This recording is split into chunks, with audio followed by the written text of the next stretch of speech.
Պարոն Կարապետյան, երեք դուք մեզ ասացիք, որ համարում եք, որ մենք ձեր թեկնածուներին չենք ընտրել, որովհետև հարցպատասխանի եւ ելույթների միջոցով բավականաչափ նրանք չեն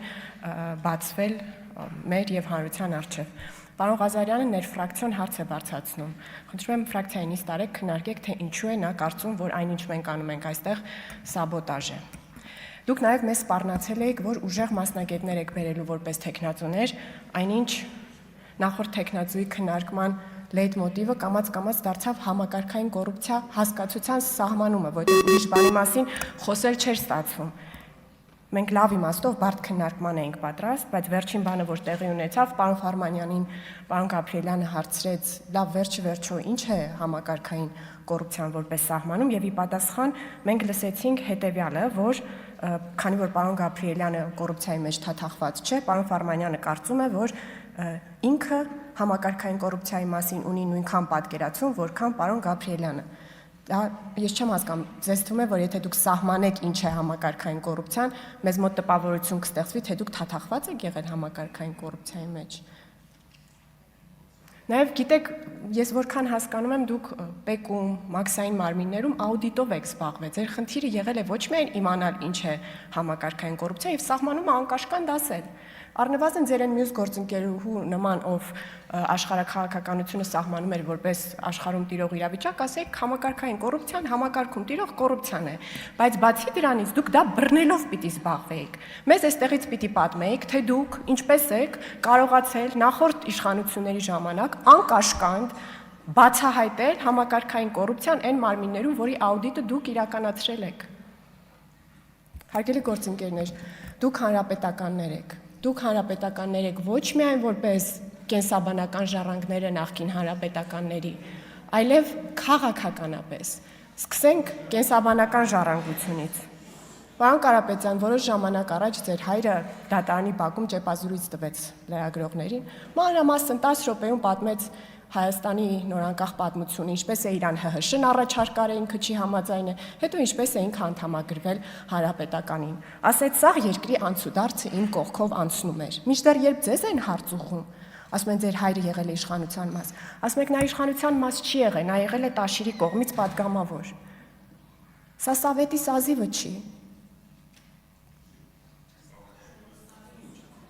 Սովետի սազիվը չի։ Ձեր հայրը 2012 թվականին մեծամասնական ընտրակարգով 27000 ձայն Լոռու մարզից բերել է հանրապետական ֆրակցիային, 2017-ին էլ 40000 ձայն։ Ոչ միայն իրեն է անձամբ բերել, հա, հանրապետականների ռեսուրսը օգտագործելով, որտեղ նրանց ռեյտինգային թեկնածուն էր։ Բացի ինքը, որ հանրապետական լինելով եկել է խորհրդարան Սերժ Սարգսյանի հենարանը լինելու, նաև ուրիշ հանրապետականների ա բերել, որտեղ ընտրակարգը այդպես էր, այդ 40000 ձայնը ոչ միայն իրենն էր, այլ նաև հանրապետական կուսակցության են գաղափարական նժդեհական թևից մարդկանց էր բերում այստեղ։ Խնդիրը այն չի է, որ մենք ձեզ ասում ենք դուք ձեր հայրերի համար քրեական կամ քաղաքական իմաստով պատասխանատու եք։ Խնդիրը այն է, որ դուք ասում եք մեր հայրերը իրենց համար քաղաքականապես եւ քրեական իմաստով կամ որևէ այլ իմաստով պատասխանատու չեն, չկան նրանք գոյություն չունեն։ Այստեղ մի քանի հանրապետականի որդի զավակ կա նստած, բայց ոչ մեկը ոնց որ չեք ճանաչում այդ մարդկանց անցած ճանապարհ լինի, չգիտեմ, ինչ լինի։ Մեզ էլ ասում եք անցյալը մի կրկնեք։ Դուք անցյալը պիտի ճանաչեք, որ հետո կարողանաք խոստանաք, որ չեք կրկնելու։ Գիտեք, նաև օլիգարխիական համակարգում իհարկե բոլորի հետ տարաձայնություններ ունեն եւ այո, Կարեն Կարապետյանը մյուս օլիգարխների Սերժ Սարգսյանի հետ անձամբ տարաձայնություններ ուներ։ Այդ մասին մեզ կարող է պատմել անձամբ Մամիկոն Ասլանյանը 2017 թվականի ընտրություններում գուցե ինքը մյուս հանրապետականին էր աջակցում Վահրամ Բաղդասարյանին։ Չգիտենք, կարող եք պատմել մեզ հանրապետական ներքին տարաձայնությունների մասին, բայց մեզ մի ասեք, որ դուք հանրապետական չեք։ Դուք հանրապետական եք նաև բարի քաղաքական իմաստով, որտեղ ձեր առաջարկած ծրագրերն են հանրապետական։ Այդ երբ որ դուք ասում եք, որ գործարարների համար տնտեսության մեջ պետք է լինի այդ big push-ը, այսինքն շուկան պետք է մենաշնորհային լինի, որ գործարարները աշխատեն, մրցեն Չինաստանի հետ։ Դրա կողքն էլ ասում եք, փոքր բիզնեսի հարկը պետք է լինի 0, ոչ թե քիչ, այլ 0։ Դա գիտեք ինչ է նշանակում։ Հայաստանի նախորդ տնտեսական համակարգն է, որտեղ այդ գործարարները զանազան ասում են մենք չենք հաշվում ձեր փողերը, հարգելի փոքր կրպակներ, դուք էլ մի հաշվեք մեր փողերը։ Այդ տնտեսաձևը ծանոթ է մեզ, դա հանրապետականների զարգացած տնտեսական ձևն է եղել։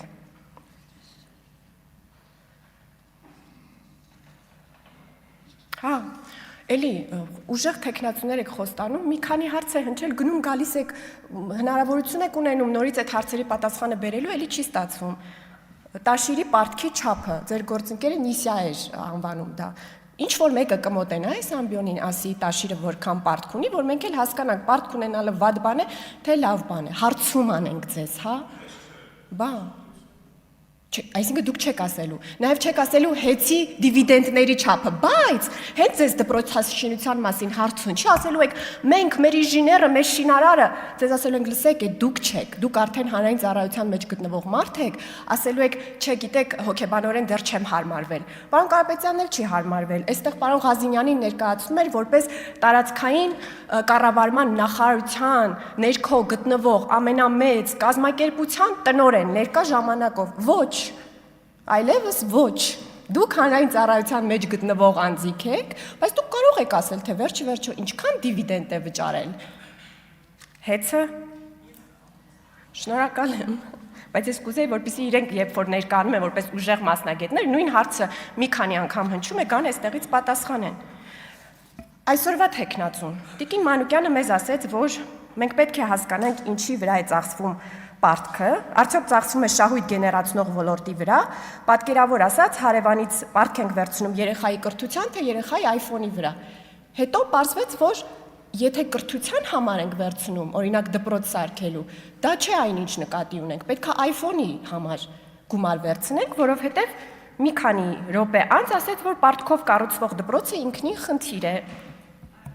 Նաև ասեցիք, որ կդժվարանաք գնահատել ինչքանով է արդյունավետ եղել, ինչքանով, ոչ քանի որ ներսից ծանոթ չեք։ Դե գնահատականներ հնչեցնելուց առաջ միգուցե սպասեք, ընտրվեք, ծանոթանաք, հետո կհնչեցնեք այդ գնահատականները։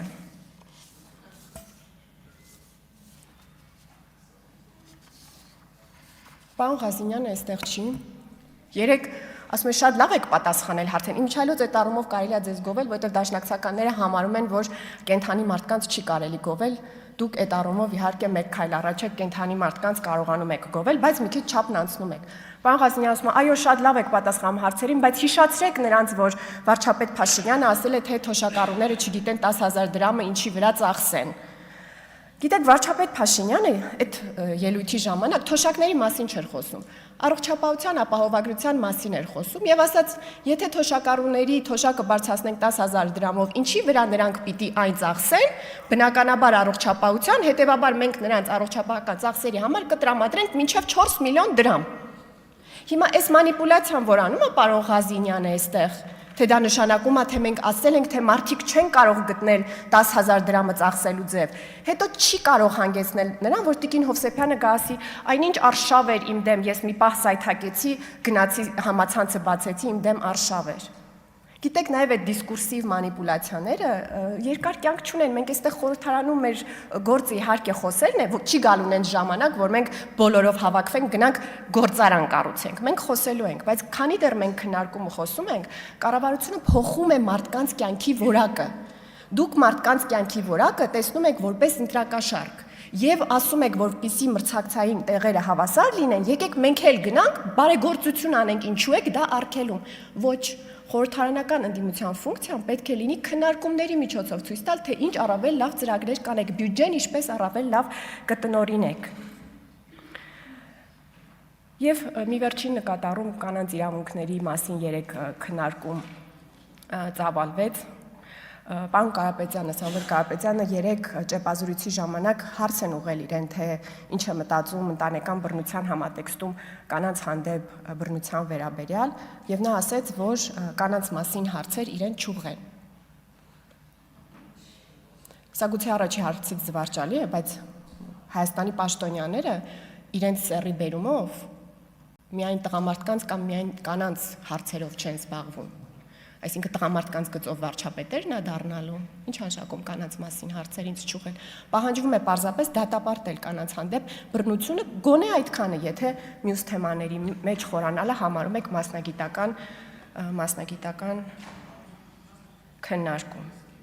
Եվ վերջինը, Տաշիր գրուպը դուք Հայաստանի Հանրապետության հետ համեմատում եք, երբ որ պարբերաբար ասում եք հայկական ամենամեծ երկրորդ կազմակերպությունը Հայաստանի Հանրապետությունից հետո Տաշիր գրուպն է, սա ասում եք պարբերաբար, երեք ինչ մի մեծ պատմություն եք սարքել, թե վարկանիշը մենք չենք համեմատել։ Համեմատում եք ուղիղ։